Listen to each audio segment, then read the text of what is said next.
So guys, आज के इस वीडियो के अंदर हम बात करने वाले हैं थॉमस ग्रे की एक बहुत ही famous poem an elegy written in country churchyard के पार्ट 3 के बारे में। अगर अभी तक पार्ट 1 पार्ट 2 नहीं देखा है तो जो उसका लिंक है वो मैंने डिस्क्रिप्शन बॉक्स और कमेंट सेक्शन दोनों में पिन कर दिया है, आप जाकर के चेकआउट कर सकते हो। अभी के लिए शुरू करते हैं वीडियो को। तो स्क्रीन के ऊपर आपको जो है पोएम की लाइंस दिख रही होंगी। फर्स्ट लाइन हमारे पास है, Fair from the men out, ignoble strife, their sober wishes never learn to stray। तो यहाँ पर पोइट बोलते हैं कि जो रिच पीपल्स होते हैं उनकी बहुत सारी डिमांड्स होती हैं, बहुत सारी विशेस होती हैं, उन्हें ये भी चाहिए, वो भी चाहिए, वो भी चाहिए। लेकिन जो गरीब लोग होते हैं उनकी ज़्यादा कुछ डिमांड्स होती नहीं है, उनकी ज़्यादा विशेस नहीं होती हैं, उनकी सिंपल सोबर विशेस होती हैं। Along the cool, sequestered well of life, they kept the noiseless tenor of their way। अब sequestered का मतलब होता है शांत। तो पोइट बोलते हैं कि जो इनकी लाइफ होती है ना वो एकदम शांत होती है, एकदम नॉइसलेस होती है। ये बिना आवाज़ किए अपने रास्ते बनाते हैं और मेहनत करते हैं और आगे बढ़ते हैं। इन्हें किसी और की ज़रूरत नहीं होती, ये अपने लिए खुद बहुत होते हैं। क्योंकि इन्हें पता है कि अगर ये किसी का वेट करेंगे तो कोई आएगा तो है ही नहीं इनकी हेल्प करने के लिए, तो ये खुद ही खुद की हेल्प कर लेते हैं। तो जो इनकी लाइफ होती है वो बहुत ज़्यादा शांत होती है। Yet even these bonds from insult to protect some frail memorial still erected nigh। अब यहाँ पर जो पोइट है वो बोलते हैं कि ये जो कब्र के अंदर लोग दफन हैं, इनकी जो बची कुची बोन्स हैं, जो बची कुची हड्डियां इनकी इस कब्र के अंदर दफन है, उनको इंसल्ट फील ना हो, इसके लिए जो है इनकी टूम्स के ऊपर थोड़ी बहुत डेकोरेशन कर दी गई है, ताकि इन्हें ये ना लगे कि भाई जब हम जिंदा थे तब तो हमने गरीबी में ही जो है अपनी जिंदगी काट ली, अब मरने के बाद में भी हमारी टूम्स डेकोरेटिव नहीं है, ऐसा इन्हें जो है फील ना हो, इसलिए थोड़ी बहुत डेकोरेशन इनकी टूम्स के ऊपर कर दी गई है। With uncouth rhymes and shapeless sculpture, dead implores the passing tribute of a sigh. यहाँ पे पोइट बोलते हैं कि जो इनकी कब्र है उसके ऊपर जो पोइट्रीज लिखी गई है उनकी कोई राइमिंग नहीं है, कोई राइम नहीं है उन पोइट्रीज की। और जो स्कल्पचर यहाँ पे बनाए गए हैं, जो यहाँ पर जो है स्टेचूज बनाए गए हैं, उनकी कोई शेप नहीं है, विदाउट शेप के यहाँ पे स्टेचूज बना दिए गए हैं। आप कह सकते हो कि सिर्फ फॉर्मेलिटी के लिए कम पैसों में जो है काम कर दिया गया है, क्योंकि पैसे तो इनके जो रिलेटिव्स थे उनके पास इतने नहीं थे कि वो अच्छे अच्छे स्कल्पचर यहाँ पे बना पाए, यहाँ पे बहुत बढ़िया बढ़िया पोइट्रीज लिख पाए। तो उन्होंने क्या किया, कम पैसों में जैसा तैसा बना वैसा बना दिया, ताकि जो ये लोग हैं इनको बुरा फील ना हो, इन्हें इंसल्ट फील ना हो। लेकिन जो भी आदमी इस कब्र के पास से गुजरता है उसे इनके लिए दुख होता है। वो जब इनको देखता है, इनकी कब्र को देखता है, तो उन्हें वो जो है इनके लिए बहुत ज़्यादा दुख होता है। Their name, their ears spelt by the unlettered muse, the place of fame and elegy supply। यहाँ पे पोइट बोलते हैं कि इनका नाम जो है इस कब्र के ऊपर लिखा गया है, ये कब मरे थे वो यहाँ पे लिखा गया है। लेकिन इनको पढ़ने पर ऐसा लगता है कि ये किसी ऐसे आदमी ने लिखा है जिसको खुद को पढ़ना लिखना नहीं आता था, यानी कि ये इतने अच्छे तरीके से लिखा नहीं गया है, इनमें बहुत ज़्यादा मिस्टेक्स हैं। तो इससे देखते हुए ऐसे पता चलता है कि ये जो चीज़ें लिखी हैं ये एक ऐसे आदमी ने लिखी है जिसे खुद को जो है कुछ पढ़ना नहीं आता था। आगे की लाइन को देखते हैं, and many a holy text around she strews that teach the rustic moralist to die. तो यहाँ पे पोइट बोलते हैं कि ये जो कब्र है इनके ऊपर कोई होली टेक्स्ट भी लिखे हुए हैं, यानी कि बाइबल की कुछ लाइंस यहाँ पे लिखी गई हैं जो हमें सिखाती है कि जीना कैसे है, कैसे हमें जीना है और हमें कैसे मरना चाहिए। ये सब जो है ये लाइंस हमें सिखाती हैं और ये सारी ही लाइंस इन कब्रों के ऊपर लिखी गई है। अब बात करते हैं नेक्स्ट लाइन की। सो नेक्स्ट लाइन हमारे पास है, for who to dumb forgetfulness a prey this pleasing anxious being e'er resigned. तो यहाँ पर पोइट बोलते हैं कि हम सब जानते हैं कि मरने के बाद में लोग हमें भूल जाते हैं। हम सभी को पता है कि जब हम मर जाएंगे तो लोग हमें भूल जाएंगे, लेकिन तब भी हम ये नहीं चाहते कि ये जो हमारी लाइफ है ये एंड हो जाए या फिर हम मर जाएं, है ना। हम अपनी लाइफ को तब भी एंड नहीं करना चाहते, हमें पता है कि मरने के बाद में क्या होने वाला है, लेकिन फिर भी जो है हम अभी अपने रिलेटिव्स को अपने आप से दूर नहीं कर पाते। Left the warm precincts of the cheerful day, nor cast one longing, lingering look behind. यहाँ पे पोइट बोलते हैं कि ऐसा कौन है जो अपनी डेथ को एक्सेप्ट करता है, अपनी रियलिटी को एक्सेप्ट करता है। ऐसा कोई नहीं है। हर एक इंसान यहाँ पर जो है अपने जीवन को जीना चाहता है। कोई नहीं चाहता कि जो उसका जीवन है, उसकी लाइफ है, वो एंड हो जाए। कोई भी जो है अपनी रियलिटी को यहाँ पर एक्सेप्ट करना नहीं चाहता। On some fond breast the parting soul, release some pious drop, the closing eye requires. और यहाँ पर हर एक जो इंसान है ना, वो चाहता है कि उसके मरने के बाद में जब वो मरे, उस टाइम पर उसके पास में उसके रिलेटिव्स हों, सबसे क्लोजिंग रिलेटिव्स हों, जिनको वो बहुत ज़्यादा प्यार करता है, वो उनके आसपास ही मरे, उनसे ज़्यादा दूर ना मरे, वो हमेशा उसके आसपास रहें। जब वो मर रहा हो तो हर एक रिलेटिव उसके आसपास रहे। और जो उसके क्लोजिंग्स हैं, यानी कि जो उसके सबसे ज़्यादा क्लोज हैं, वो उसके लिए आंसू बहाएं, उसके लिए जो थोड़े बहुत आंसू बहाएं। ये हर एक की ख्वाहिश होती है। हर एक चाहता है कि भाई मैं अपने लोगों के बीच में जाके मरूं, ये नहीं कि भाई मैं यहीं पे मर जाऊं। भगवान से प्रार्थना करता है ना इंसान कि मुझे अपने के पास ले जा, फिर चाहे तो मुझे ले जाना। तो हमेशा जो है हर एक इंसान जो है अपने लोगों के पास मरना चाहता है, अपने लोगों के बीच में उनकी गोदी में सिर रख के मरना चाहता है। और वो चाहता है कि उन उसके मरने के बाद में वो जो अपने हैं वो उसके लिए आंसू बहाएं।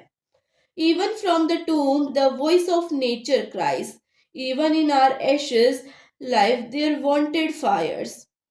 यहाँ पे पोएट बोलते हैं कि हम चाहते हैं कि लोग हमें याद करें। अगर हम टूम्ब के अंदर भी चले जाते हैं, कब्र के अंदर भी जो है हम दफन हो जाते हैं, तब भी जो है लोग हमें याद रखें। अगर हमें जला दिया जाता है, हमारी एशेस को जो है बहा दिया जाता है, तब भी जो है लोग हमें याद रखें हमारी अस्थियों को बहाने के बाद में। ये हमारी ख्वाहिश होती है, हम सब यही चाहते हैं। For thee who mindful of the unhonoured death, dost in this lines their artless tale relate. अब यहाँ पे दी का मतलब है तुम। तो पोइट बोलते हैं कि अगर तुम ऐसे इंसान को याद रखते हो जिसको किसी ने याद नहीं रखा, अगर तुम ऐसे इंसान के बारे में सोचते हो, तो तुम्हें ये जो मेरी लाइन्स हैं, जो कि इतनी ज़्यादा आर्टफुल नहीं है, यानी कि अगर इसमें कोई कला आपको नहीं दिख रही है, या फिर आपको जो ये मैंने स्टोरी बोली है, इसके अंदर आपको जो है कोई अच्छी कहानी नहीं मिल रही है, तब भी आपको ये समझ में आएगी। अगर जो है आप किसी ऐसे इंसान के बारे में सोचते हो, एक ऐसे इंसान को याद करते हो जिसे किसी ने याद नहीं किया, जिसे सबने भुला दिया, तो आपको जो ये मेरी लाइन्स हैं ये समझ में आएंगी, इनका कोई मतलब समझ में आएगा। If chance by lonely contemplation led some kindred spirit shall inquire the faith. अब इसका मतलब क्या है? तो पॉइंट यहाँ पे बोलते हैं कि तुम्हारे जैसा इंसान, जैसे कि तुम जो है ऐसे इंसान को याद कर रहे हो जिसे किसी ने याद नहीं किया, जिसे हर किसी ने भुला दिया, वैसे ही कोई तुम्हारे जैसे नेचर का इंसान होगा जो तुम्हारे जैसे ही लॉनली होगा, वो भी किसी ऐसे इंसान को याद करेगा जिसे किसी ने याद नहीं किया। और वो तुम भी हो सकते हो। शायद तुम्हें कोई याद ना करे, तो वो जो इंसान जो तुम्हें याद करेगा, वो जो है तुम्हारे बारे में पूछेगा। और फिर क्या होगा? Happily some hoary-headed swan may say, often have we seen him at the peep of dawn. और फिर कोई बूढ़ा आदमी जिससे वो पूछेगा, और फिर कोई बूढ़ा आदमी जो कि एक शहर में रहता है, वो तुम्हारे बारे में बताएगा। वो बोलेगा कि हाँ, हमने उस इंसान को देखा है, जब सुबह हुई तो हमने उसे देखा था। Brushing with hasty steps the dews away to meet the sun upon the upland lawn. वो बताएगा कि उसने तुम्हें कहाँ देखा है। वो बताएगा कि तुम इतनी तेजी से चल रहे थे कि जो जमीन पर ओस की बूंदें, जो ड्यूस है जमीन के ऊपर पड़ी हुई थी, वो भी जो है तुम्हारे स्टेप्स की वजह से दूर भाग रही थी। यानी कि तुम इतनी तेजी से चल रहे थे कि जमीन पे जो ओस की बूंदें पड़ी हुई थी, वो भी तुम छटक रहे थे अपने पैरों से। और तुम कहाँ पे जा रहे थे? तुम जो है सूरज से मिलने जा रहे थे। तुम जो है एक पहाड़ी के ऊपर चढ़ रहे थे सूरज को मिलने के लिए। तो वो जो बूढ़ा आदमी है वो तुम्हारे बारे में उस इंसान को बताएगा। There at the foot of yonder nodding beech that wreathes its old fantastic roots so high। फिर वो बताएगा कि बीच बीच यहाँ पे एक पेड़ है, तो वो बताएगा कि एक बीच पेड़ है जो कि बहुत ज़्यादा झूमता है। उसकी जो रूट्स है वो बहुत पुरानी हो चुकी है और वो ज़मीन से बाहर निकली हुई है। His listless length at noontide would he stretch and pour upon the brook that babbles by. और फिर वो कहेगा तुम्हारे बारे में कि वो जो आदमी था वो दोपहर के समय जो है अपने शरीर को स्ट्रेच करता था, रेस्ट करता था। और वो जो इंसान था वो कुछ ना कुछ बड़बड़ाता रहता था। वो जो झील बह रही है वहां पर लेट करके वो कुछ ना कुछ बड़बड़ाता रहता था। यानी कि वो बूढ़ा आदमी उस इंसान को तुम्हारे बारे में बताएगा कि तुम क्या क्या करते थे, तुम कैसे थे। Hard by yon wood, now smiling as in scorn, uttering his wayward fancies, he would rove. यौन वुड का मतलब होता है जंगल। फिर वो बूढ़ा आदमी बताएगा कि तुम जंगल के पास रहा करते थे। तुम हमेशा मुस्कुराते रहते थे, लेकिन वो मुस्कुराहट खुशी की नहीं थी। वो तुम इसलिए मुस्कुराते थे क्योंकि तुम जो भी चीज़ देखते थे तुम्हें लगता था कि ये कितनी बेकार चीज़ है। तुम्हें कोई भी चीज़ पसंद नहीं आती थी, तुम उस चीज़ का मज़ाक उड़ाते थे और उस मज़ाक उड़ाते समय तुम हँसा करते थे उस चीज़ के ऊपर। तो वो जो है तुम्हारे बारे में बताएगा और वो कहेगा कि तुम हमेशा जो है रहते थे, मटरिंग करते थे, हमेशा बड़बड़ाते थे और जो है अपने ख़्यालों में खोए रहते थे, इधर-उधर चलते रहते थे। Now dropping woeful when, like one forlorn, or crashed with care or crossed in hopeless love. Dropping का मतलब होता है उदास और वोफुल वीन का मतलब है कि ऐसी उदासी जहां पर तुम्हारा चेहरा उतर गया है, यानी कि तुम्हारा चेहरा पीला पड़ गया है। और फोलोन का मतलब होता है दुखी इंसान। तो फिर वो जो आदमी है वो कहेगा तुम बहुत दुखी हुआ करते थे और तुम्हें देखने पर ऐसा लगता था मानो कि तुम पागल हो चुके हो। तुम पागलों की तरह इधर उधर भटकते रहते थे और साथ में कभी कभार देखने पे ऐसा लगता था जैसे कि तुम्हारा जो प्यार है, तुम्हारा जो लव है, वो तुमसे दूर हो चुका है। तुम उसे नहीं पा सके इसलिए तुम पागल हो चुके हो।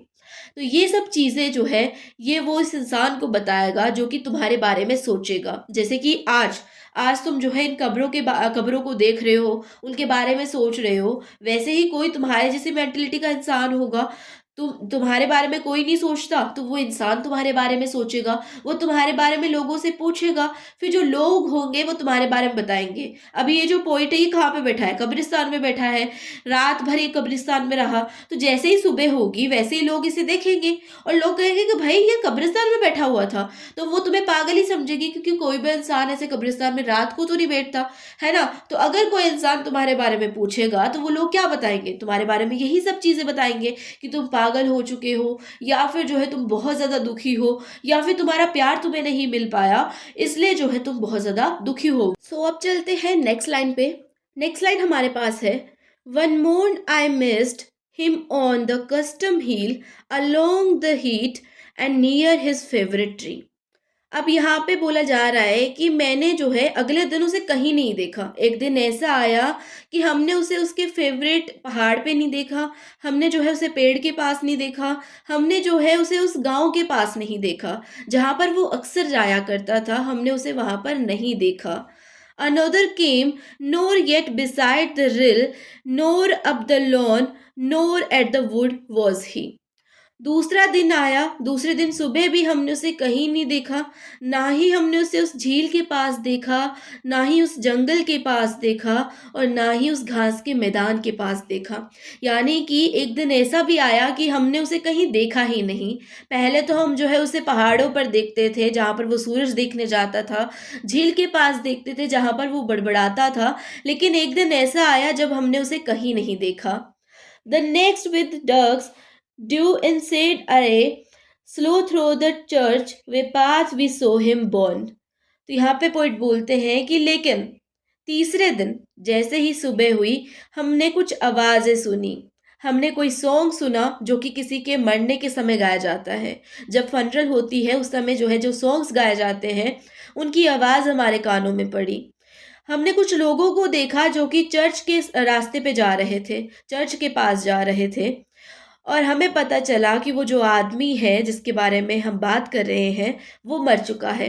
यानी कि जिस आदमी के बारे में यहाँ पे बात हो रही थी वो मर चुका है क्योंकि जो है लोग उसको लेकर के कहाँ जा रहे हैं, उसे दफनाने के लिए जा रहे हैं। Approach and read the lay graved on the stone yon aged thorn. यहाँ पे पोएट बोलते हैं कि जल्दी आओ यहाँ पर देखो और पढ़ो इस पोएम को, जो कि इस स्टोन पे लिखी हुई है, उस इंसान के बारे में जो कि अब मर चुका है। The epitaph. अब एपिटाफ होता है कि जो आपकी कब्र होती है, आपकी नहीं सॉरी, जो कब्र होती है उसके ऊपर जो है स्टोन्स के ऊपर पोइट्री लिखी होती है, उस पोइट्री को बोला जाता है एपिटाफ। यानी कि जो मरा हुआ इंसान है उसके बारे में कुछ कविताएं वहां पे लिखी होती है। तो अब हमें एपिटाफ पढ़ना है, तो यहाँ पे पोइट बोल रहा है कि आप जल्दी से यहाँ पर आओ, इस स्टोन के ऊपर देखो और इस एपिटाफ को पढ़ो। एपिटाफ में क्या है? Here rest his head upon the lap of earth, a youth to fortune and to fame unknown। अब यहाँ पे पोइट बोलते हैं कि वो जो इंसान है जो मर चुका है, उसका सिर अब धरती की गोद में है। अब वो जो है धरती की गोद में सो चुका है। ना ही उस इंसान को पैसा मिला, ना ही उसे फॉर्चून मिला, और ना ही उसे फेम मिली, ना ही वो फेमस हो पाया। और मरते दम तक जो है उसे कुछ नहीं मिला, ना ही पैसा मिला, ना ही फेम मिला, और अब जो है वो धरती की गोद में जाकर के सो चुका है। Fair science frown not on his humble birth and melancholy marked him for her own. ना ही जो है उसे एजुकेशन मिल पाए, क्योंकि जो है वो ऐसे समय में, ऐसे टाइम में जो है उसका जन्म हुआ जहाँ पर उसके पास पैसा ही नहीं था। ना ही उसे एजुकेशन मिल पाए, उस टाइम के अनुसार जो है उसे एजुकेशन भी नहीं मिल पाई। लेकिन सैडनेस, लेकिन जो मेलाकोनी थी वो उसे अच्छे से भर भर के मिली। यानी कि उसकी लाइफ में एजुकेशन का तो कोई नामो निशान नहीं था, लेकिन सैडनेस उसे अच्छे से मिली। उसे जो है बहुत सारे दुख मिले। Large was his bounty and his soul sincere, heaven did a recompense as largely sent। अब यहाँ पे पोइट बोलते हैं कि उसके अंदर बहुत सारी क्वालिटीज थी। उसकी जो सोल थी, उसकी जो आत्मा थी, वो बहुत ज़्यादा सिंसियर थी, बहुत ज़्यादा अच्छी थी। उसके जीवन में बहुत सारी परेशानियां आई, हेवन ने उसे सिर्फ उसके जीवन में परेशानियां दी, और जो है उसको जो भी क्वालिटीज़ दी गई थी, जो उसकी सोल अच्छी थी, जो उसका हर्ट अच्छा था, जो कुछ भी उसकी क्वालिटीज़ थी वो उसके कोई काम नहीं आई। उसको जो है बहुत सारी परेशानियां जो है हेवन ने दी। He gave to misery all the had a tear, he gain from heaven a friend. उस इंसान को बहुत सारी परेशानियां मिली, परेशानियों ने उस इंसान को बहुत कुछ दिया, उसको आंसू दिए, उसने अपनी परेशानियों को बहुत कुछ दिया, और देने के लिए उसके पास ज़्यादा कुछ नहीं था। जब भी उसे कोई परेशानी आती थी तो वो आंसू बहाता था, वो रोता था, वो जो इंसान था वो रोता था। और हेवन से उसे ज़्यादा कुछ नहीं मिला, सिर्फ एक फ्रेंड मिला जो कि उसके साथ रहता था। उसकी परेशानियां उसे मिली जो कि हमेशा उसके साथ रहती थी। No father seek his merits to disclose or draw his frailties from their dread abode। अब यहाँ पे पोइट बोलते हैं कि उसके अंदर बहुत सारी क्वालिटीज़ थी। अब जो उसकी क्वालिटीज़ थी, अगर हम उसके बारे में बात करेंगे तब भी वो इंसान वापस नहीं आएगा। अगर जो है हम उसकी वीकनेस के बारे में बात करेंगे तब भी जो है वो इंसान वापस नहीं आएगा। तो अब इन सब चीज़ों के बारे में बात करने का कोई फ़ायदा ही नहीं है। तो इन सब चीज़ों को अब जो है ख़त्म कर देना चाहिए, इनके ऊपर अब बात नहीं करनी चाहिए। There they alike in trembling hope repose the bosom of his father and his God। तो यहाँ पे पोइट बोलते हैं कि उसकी जितनी भी बुराइयां थी, जितनी भी अच्छाइयां थी, वो सब एक जगह पे जा चुकी हैं। उसकी ग्रेव के अंदर, उसकी टूम के अंदर अभी सारी चीज़ें, चाहे वो उसकी अच्छाई हो, चाहे वो उसकी बुराई हो, सब जा चुकी हैं। और वो इंसान अब कहाँ पर जा चुका है? तो वो इंसान अपने फादर, अपने गॉड के पास जा चुका है, अपने भगवान के पास जा चुका है। और वहां से ना उसकी अच्छाई उसे वापस ला सकती है, ना ही उसकी बुराई उसे यहाँ ला सकती है। तो अब उसकी अच्छाई या उसकी बुराई के बारे में बात करने का कोई मतलब ही नहीं है। और इसी के साथ आपकी जो ये 128 लाइन्स की पोइम थी वो कंप्लीट होती है, फाइनली कंप्लीट हो गई है। अब सोच रहे होंगे कि ये 3 पार्ट कैसे याद रखेंगे, तो टेंशन मत लो, एग्जाम टाइम पे रिवीजन के लिए मैं एक छोटी सी समरी बना दूंगी इस पोइम की, ताकि आपको अच्छे से जो है ये पोइम समझ में आ जाए, एग्जाम टाइम पे आप रिवाइज कर सको। और पोइम तो इसे कह नहीं सकते, ये तो पूरा ड्रामा, पूरी नॉवल ही हो गई है ना। इसको तो नॉवल जो है कह देना चाहिए कि तो नॉवल है, पोइम तो इसको नहीं कह सकते, इतनी बड़ी कोई पोइम होती है। तो फाइनली पोइम खत्म हो चुकी है, दुख की घड़ियां खत्म हो चुकी है। होप सो आपको एक्सप्लेनेशन समझ में आया होगा, वीडियो अच्छी लगी होगी। अब नेक्स्ट वीडियो में हम जो है नेक्स्ट चैप्टर को, नेक्स्ट पोइम को जो है डिस्कस करेंगे। तब तक के लिए bye, take care, keep watching. Keep learning. और एक और बात, अगर चैनल अच्छा लग रहा है, यूज़फुल लग रहा है तो सब्सक्राइब मार दो और अपने फ्रेंड्स के साथ भी इस वीडियो को शेयर कर दो।